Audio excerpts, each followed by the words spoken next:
I think we would all agree that one of the worst things in life is waiting, right? You think about waiting at the DMV, you think about waiting at the airport, you think about waiting, all those different places. Like, waiting is the worst. Waiting for someone to text you back and you're looking for the little bubbles to show up and you're like, why aren't you texting me? It's the worst. I was thinking, my wife and I, like, our worst experiences of waiting are all related to our kids and medical issues. In fact, I remember we've had, man, I can't even count the number of broken bones in our family. You need all your hands and toes and probably a few more to count them all. There's been a few in our family. It's been crazy. And one of the worst ones I remember, though, my daughter broke her arm. She broke both bones in her arm and had to have surgery. And so we go up to Memorial for the surgery. And the doctor was like, hey, it's going to be like, I don't know, like an hour and a half tops. And we're like, all right. You know, this is our, you know, we're fine. So we're in the waiting room, and an hour goes by. An hour and a half goes by. We don't hear anything yet. And we're like, well, I'm sure everything's fine. At 2 hours, all right, the waiting room receptionist was like, it's the end of the shift. Everybody's going to go home. You're going to be left alone in the waiting room by yourself. And receptionist says, there's this phone I'm going to put on this counter. And it was like that red phone, you know, like the magic phone. And they're like, if there's any problem, somebody will call you on this phone, so feel free to answer it. And we're like, what? You're leaving us? And so we're here, we're waiting. 2.5 hours go by. And I'm like, grabbing that phone. I'm like, who can I call? Like, can I call the doctor? Like, what's going on? Did the doctor not show up? Like, who knows? Like, he's doing the wrong arm. Like all these things start running through your mind because the waiting is horrible. The waiting is bad. It gets a little bit later, like 2 hours, 45 minutes, and I'm like, Sam, I'm just going to walk back. I'm going to go back and find where they're at to figure out what's going on. About 3 hours, the doctor comes back. 3 hours, he's calm. He's like, oh, it was great. Everything's smooth. And we're like, do you know what we've been doing for the last hour and a half? Stressing ourselves out over the waiting. He's like, oh, surgery was no problem. It just took a little bit longer than we anticipated. Waiting is the worst. Waiting is the worst. But life is kind of like all about waiting, right? You think about life, like you think about being those little kids in elementary school. Those kids in elementary school, you know what they're waiting for? They cannot wait to become a teenager. Because guess what? When you're a teenager, you get your first set of wheels. You get some freedom, right? And then you're a teenager and you're like, man, I'm waiting to graduation so I can be 18 and I can fly the coop and go do my own thing. And then when you're 18, you're waiting until you're 21 so you can rent a hotel room. What were you guys thinking of, you sinners? Right? It just keeps going. Life is all about waiting.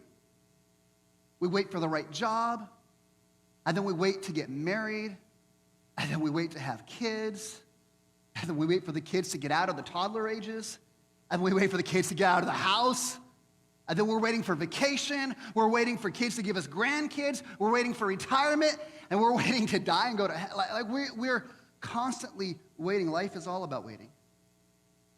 But sometimes the hardest waiting is when we're waiting on God. Like, any of you guys ever been there where you're waiting on the Lord to come through? Waiting for, his promises. He's given us promises in his word, and we're kind of waiting. God, like you gave me this promise, God, I'm waiting for you. Waiting for God to bring healing in the relationship that is broken. Waiting for God to get you through the grief to where you can be comforted. Waiting for God to give you the peace that he promised. Waiting for God to come through like we think he should. And as we're waiting on God, we're like, God, what are you doing? God, where are you? God, I'm waiting. I'm ready for this blessing. I'm ready for this answer. God, I'm waiting. But here's the thing about waiting for God. We don't always understand what he's doing. In fact, growing up, baseball was my favorite sport. I played it when I was young. My dad loved baseball, so baseball's always been great for me. And there's a story about Reggie Jackson, a guy named Mr. October. Such a great ball player. And Reggie Jackson played for a couple years for a manager by the name of Earl Weaver. And Earl Weaver had this rule, and the rule was, you cannot steal a base without my signal. That's the signal where it's, this and that and whatever else. And the rule was, you cannot steal a base unless I give you the signal. Now, Reggie Jackson is kind of like, I'm not going to wait for you. I'm a gifted athlete. Like, I am a student of the game. I can read pitchers. I can read catchers. I know when I can steal a base. I don't need to wait for you to tell me to steal a base. So Reggie Jackson is in the game. Towards the end of the game, he got to first base. And he's waiting, and he's like, man, I can steal a base here. I'm faster than the catcher. Coach never gives him the sign, and he's tired of waiting. So Reggie on his own decides, I'm going to steal second base. He runs, steals second base, safe by a mile. He gets up, he's brushing the dirt off, and he's kind of smiling like, yeah, look at that. I know what I'm doing. Well, they ended up losing the game. And the coach pulled Reggie aside and was like, hey, I wanted you to know that you blew the game for us. And Reggie is like, how did I blow the game? I stole the base. Like, come on, coach. I did good. And the coach said, well, it just so happened that the next batter after you, that batter he was a power hitter. He was a home run hitter. He had a lot of success against that pitcher. They said, Reggie, when you stole second base, that left first base open. So guess what they did to that batter? They walked him. Because the third batter, the one after him, that batter had very poor success against the pitcher. And so that third batter hit into a ground ball to a double play and ended the game. See, the problem with Reggie Jackson, he didn't want to wait. He could only see that one play. He could only see, I could steal second base. But the manager, he could see the whole game. He saw the bigger picture. And sometimes that's what we don't get when we are waiting on God. We don't get the bigger picture. See, no waiting that we do for God, no waiting is ever going to be wasted. God's not slow. He's not ignoring us. He hasn't forgotten us, even though often that's what it feels like. No, God has the bigger picture in mind. In fact, what I've learned about God is oftentimes God is more concerned about what he's doing in us than what he wants to do through us or for us. And there are times that God has us in a season of waiting because he is preparing something in us so we can go and do what God has for us in the future, but we've got to be in that season of waiting where God has a chance to do something in us before he can do those things for us or through us.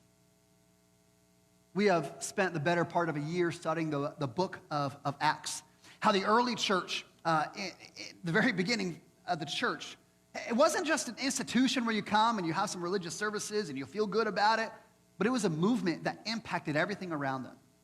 And we've been in this conversation and saying, God, how could you make Restoration Church a movement that impacts our city, impacts the schools, impacts families, impacts neighborhoods? Like, come on, that's a desire for the church.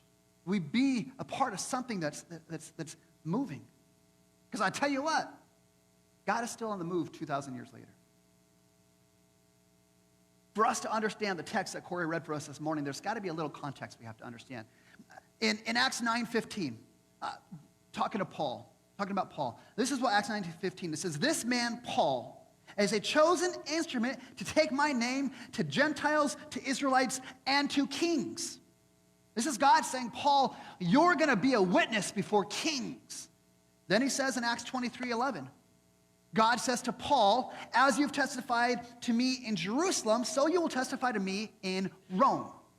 Okay, so here are the purposes, the promises of God for Paul. Paul, you're going to testify in front of kings, and you're going to go to Rome and testify to me. The last couple chapters have been approaching this purpose. We've seen him facing opposition. We've seen him facing lies, being beaten, being arrested, having false charges against him, going through these trials. And the whole time all these things are happening, what's Paul doing? Paul's just walking with God. He's trying to have a clean conscience before God and before man. God, I'm walking with you. I'm obeying you. And then we saw last week where Governor Felix, he left Paul in prison for 2 years. Not because Paul did anything wrong, but because it was favorable for him. And if I'm Paul, I'm like, God, what are you doing? God, God, you gave me a purpose. You said, this is what I'm going to do. I'm going to go to Rome. I'm going to testify in front of kings. God, I'm ready. I'm ready, God. Yeah, God, why am I in prison for 2 years? Why are these things happening to me, God? Why aren't the doors opening? This is where some of us, I know, we're in seasons of waiting right now. Waiting for God to open a door. Waiting for God to bring healing. Waiting for God to fix some things. Today we're going to see in this text that God's plans and God's timing are always incredibly better than we could ever imagine. That when we wait for God's plans, when we wait for God's timing, it is always better than we can ever imagine. And while we're not told in this text why God told Paul, I want you to wait for those 2 years, we are going to learn some things from Paul about how we can wait well. So, chapter 25, there's a new governor in town. Felix has been removed. He was a bad king. He was deposed. It was a bad situation. Now we have a new governor by the name of Festus. Festus is the new governor. Festus is a better man than Felix. He's got good intentions. And he knows as he comes in to become the new governor, he inherits this problem with Paul. And he's like, why has this guy been in prison for 2 years? There's no charges against him. Right? And so on the one hand, the Jews, they hate Paul. They hate that Paul is preaching another message other than their religious rules and their control. So they want Paul killed. But Paul's also a Roman citizen, and he has certain rights. And he can't be held or charged against these false charges. There's nothing to hold him there on. And so Festus is like, all right, this has gone on for 2 years. I got to deal with this. He goes to Jerusalem. Verse 2. It says, the chief priests and the principal men for the Jews, they laid out their case against Paul and urged Festus, asking as a favor that Paul would be summoned to Jerusalem because they were planning an ambush. You hear that? See, if you remember a couple weeks ago, we talked about how there was 40 Jews who made a vow. Remember their vow? They're like, we were not going to eat or drink until we can kill Paul. Those guys have waited for 2 years. They're pretty thin right now. They're pretty famished, right? They're like, oh, gosh. And so they're still waiting for the opportunity to kill Paul. And so the Jews are like, hey, Festus, do us a favor. Just send him here, and we'll take care of the whole thing. Now, we don't know why, but Festus is like, no, Paul's going to stay in Caesarea. We'll keep him in Caesarea. He instructs the Jews, hey, bring some of your people down. We'll bring charges. We'll have the trial in Caesarea. That's what happens, verse 6. It says, after a week and a half, 8 to 10 days, they went down to Caesarea. And the next day, Festus took his seat in the tribunal, and he ordered Paul to be brought in. And when he arrived, the Jews stood among him, bringing many serious charges against Paul, which they could not prove. Okay, again, I want us to pause for a second. I want us to just imagine where, like Paul's a mover and a shaker. Paul's a doer. Paul's a guy who gets things done. Paul's a guy who didn't just go on one missionary journey, not 2 missionary. No, he went on 3 missionary journeys. Like Paul is a guy on the go. Paul was the guy who was like, hey, John Mark, you're not mature enough. I don't want to wait for you. No, John Mark, you can't come with me because I'm on a mission. I got things to do. I got stuff going on. Can you imagine how hard it would have been for Paul to have to sit in prison for 2 years, just waiting, letting time waste by? Like, I just picture Paul there, and it's like, God, I'm trying to follow you. God, I'm trying to keep my conscience clean before you, and man, God, I'm trying to follow the purpose you gave me. You told me to go and do this. God, I'm trying to do that. Why am I waiting? Where are the doors opening? God, where are you? You ever been there? Maybe you're not in prison like Paul, but maybe you have felt imprisoned by that relationship, imprisoned by that work situation, imprisoned by the financial woes. You're like, God, I'm trying to walk with you. I'm trying to follow you. I'm trying to live the right way. But God, I'm still waiting. And God, I don't even know how to pray anymore. God, what's going on? And this is where we look, and we're going to have Paul show us how to wait well.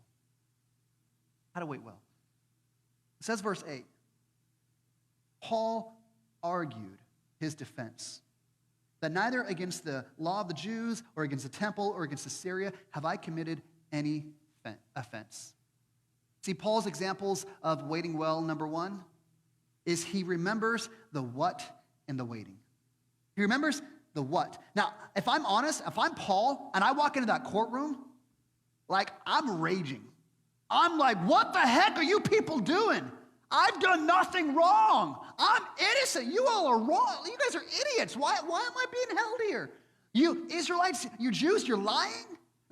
And Festus, your predecessor Felix was, man, like I'm letting people have it. But Paul remembers his what? Remembers what he was called to do. What did God expect of Paul? What did Paul think God expected of him? We talked about this a couple weeks ago. That Paul would have a clean conscience between God and man. Paul understood his what. My what is to honor God with how I live, to honor God with my words, to honor God with my actions. And here he has this opportunity to respond in the courtroom, to respond to these lying Jews, to respond to Festus. And he doesn't lose his focus. He doesn't lose his temper. No, he shows restraint and patience and simply states his defense. I've done nothing wrong to the Jews or to the temple or to the Roman Empire. In fact, look down to verse 11. Festus is going to offer an alternative. Hey, Paul, maybe we should go to Jerusalem and have this trial in Jerusalem. And Paul answers in verse 11 and says this. He says, if I'm a wrongdoer and I've committed anything that I deserve to die, I do not seek escape from death. Paul says, look, if I'm guilty, like I'm not afraid of dying. If I'm wrong, like I'll take it. Makes me think of, well, Paul wrote in Philippians chapter 1, to live is Christ, to die is gain. If I die, glory to God. And if I live, I'll continue to glorify God. It's the same thing. God's getting the glory either way. You see, when you think about Paul in this courtroom, Paul had a right to be released. But listen to this. He had a higher responsibility to God and to the gospel. Right? He had a higher responsibility to God and the gospel. His responsibility to the gospel was greater than his personal responsibility to be released. Right? This is the difference between a right and a responsibility. A right is what we are owed. It's what we are deserving of. Hey, I deserve this. I'm owed this. I mean, Paul, I can picture myself. If I'm in Paul's shoes, I'm like, God, I'm a Christian. I'm following you. I'm obeying you. God, you owe me. God, you owe me this blessing. You owe me this freedom. I'm faithful.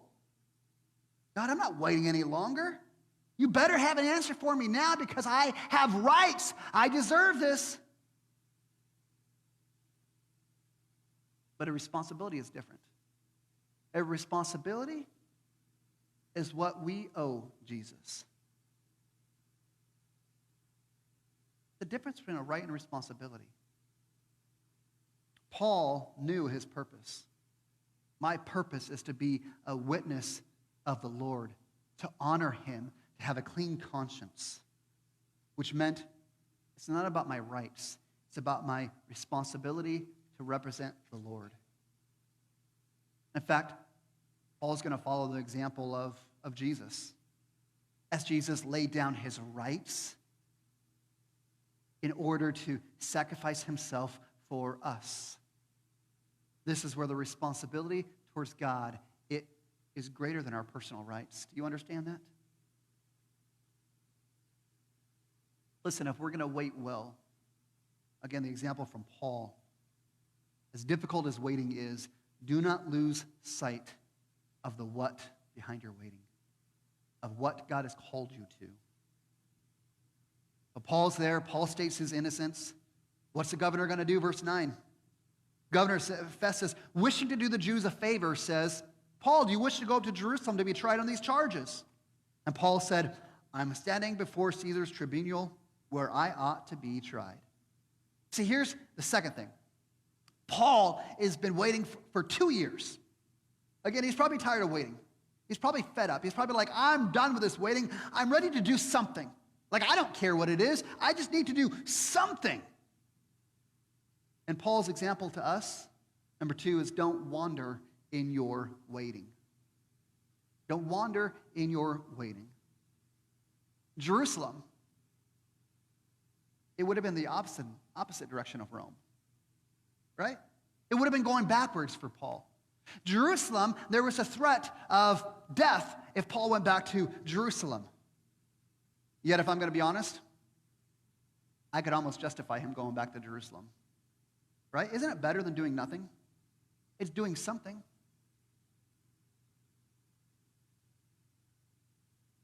How often are we tired of waiting? We don't see what God is doing. We begin to say, I'm going to take matters into my own hands.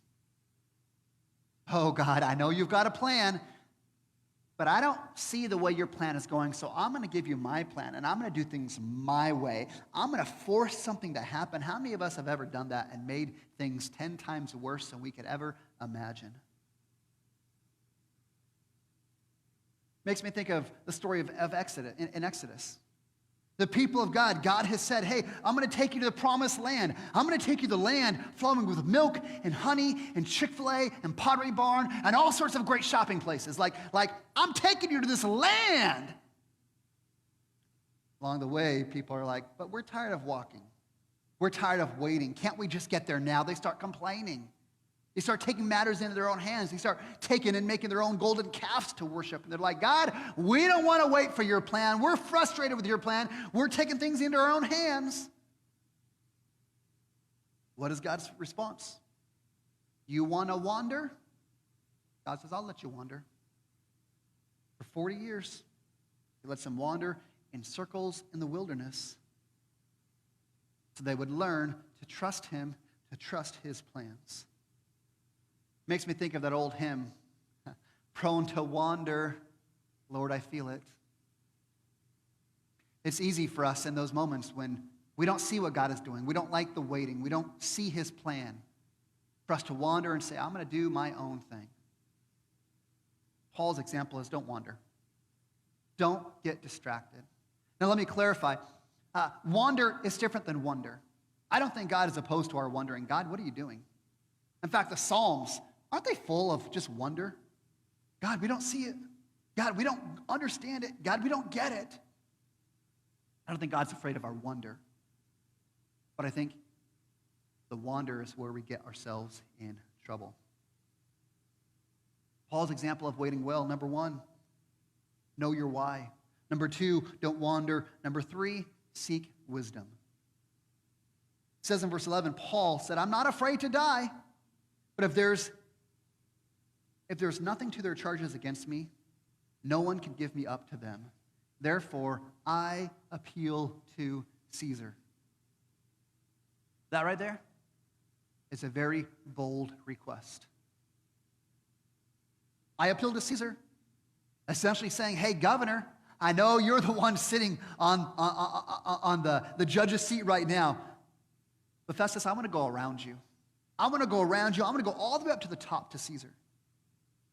See, I imagine this was a spirit-fueled request. I imagine this was God putting words in his mouth, praying and saying, God, I don't know what to do. And God gives him these words, I appeal to Caesar. And here's Festus' response. Verse 12, Festus conferred with his council and answer said, to Caesar you appeal, to Caesar you shall go. All right, Paul, that's what you want? You've got it. And you know what's incredible about this? Like if Paul would have gone to Rome on his own, like what would it look like, right? Like he's going to have to figure out how to get some money to cover the travel expenses. He gets to Rome and it's like, who are you? Why do you have the chance to go talk to Caesar? Caesar would have been like, I'm not talking to you. So like what does Paul do? Does Paul become a street preacher? Does Paul become the guy with a microphone? Hey, everybody, listen to me. Does Paul become the guy picketing outside of Caesar's palace? But because he made this request, I appeal to Caesar. Do you see what happens here? He's going to be taken to Rome, taken straight to Caesar. And notice this, he's under Roman protection at Roman expense. Do you see how that played out? He makes this bold request. I appeal to Caesar, and because he appeals to Caesar, Festus is like, all right, dude, you got it. I'm going to protect you, and I'm going to pay for it, and you can go straight to Caesar's palace. In fact, I think this is where I want to just bring the summary from the passage. We make sure we get to understand what this is about. That for Paul, despite his waiting, he learned that God's plans and God's timing are always better than we can imagine. For Paul, like this was such a powerful lesson that despite how difficult waiting can be, man, God's plans and God's timing are always better than we could ever imagine. In fact, in a real sense, this is why Restoration Church exists. In the same way where Sam and I were in a season years ago, wrestling, God, what do you have for us? God, we're waiting on you. We're waiting for you to open doors. We feel like future ministry, feel like new ministry. God, we're waiting, and we're trying to push on some doors, and things aren't going, and we're frustrated. We're like, God, we don't understand what you're doing. Until a friend called and said, hey, what about planting a church? It wasn't on my radar. It wasn't on my plan. It's not something I aspire to do. It hasn't been easy, but I tell you what, it's been amazing. And that's what happens when we're willing to wait, to trust God's timing, to God's plans. He does far better than we could ever imagine. Listen, I don't know what it is God has in store for you. I don't know why he has you waiting. But here's just a couple application points for you to wait well. Number one, you're going to wait well. You've got to know God's purposes for you. I mean, in our waiting, there's just so many unknowns. We have all those questions when we're waiting. God, when? God, when's it going to happen? God, when are things going to get better? God, when are they going to apologize? God, when are they going to recognize me for all that I bring to the table and for all that I do for the company and for the family and for everybody else? We have the whens, and then we have all these whys. God, why? God, why? Why is this so hard? God, why are they thriving while I'm struggling? God, why am I still having these financial woes? God, why am I still single? God, why am I still depressed? Yeah, waiting can be hard. But you know what? You know how you get through the whys and the whens and the wondering? You know your purpose. You know what God has asked of you. Paul knew what God asked of him. Paul knew he wasn't going to be killed in that prison. God told him. Paul knew how the story was going to end. He knew he was going to go to Rome. He knew he was going to stand before Caesar. He knew this because God told him. And he knew my job is to honor God in whatever circumstance he's placed me in. Whatever circumstance I'm in, I'm going to choose to honor the Lord. Listen, in that season of waiting, what is God's purpose that he's asked of you? What is God's purpose that he's asked of you? A lot of ways we can answer that question. I think first and foremost, our purpose is to have a relationship with him, right? I mean, life's greatest question. This is a question everybody asks. What am I here for? Why am I here? God, what do you want from me? I'll tell you what, God's not looking for you to follow a bunch of religious rules. God's not looking to make you some moral person who tells everybody how superior moral you are. No, God's looking for a relationship with you. He's looking for you to surrender to him and to walk with him. That's why Romans 10 says, here's what God wants. He wants us to confess with our mouth that Jesus is Lord and believe in our heart that God has raised him from the dead. What's God's purpose for you? Is simply to pursue that relationship, to have a relationship with him. Because in our waiting, man, we've got to focus on the what? We've got to focus on the purpose. What is God's purpose for you? Walk in that. Stand on that. Be faithful to that. Continue to pursue that. Number 2, if we're going to wait well, instead of wandering, we have to be willing to prioritize the little steps of obedience to God. Again, this is where we're waiting. We're like, God, we're waiting for you to open the door. God, I'm waiting for you to move me. God, I'm waiting for that relationship to happen. I'm waiting for that relationship to improve. I'm waiting for that peace or that blessing. God, what do I do in the meantime? While you're waiting, we've got to prioritize those little steps of obedience. These are the little things. This is where Scripture tells us to love God and love others. Are we being faithful in that? This is where God calls us to be a witness to other people. It's a little thing. Are we having God conversations with people?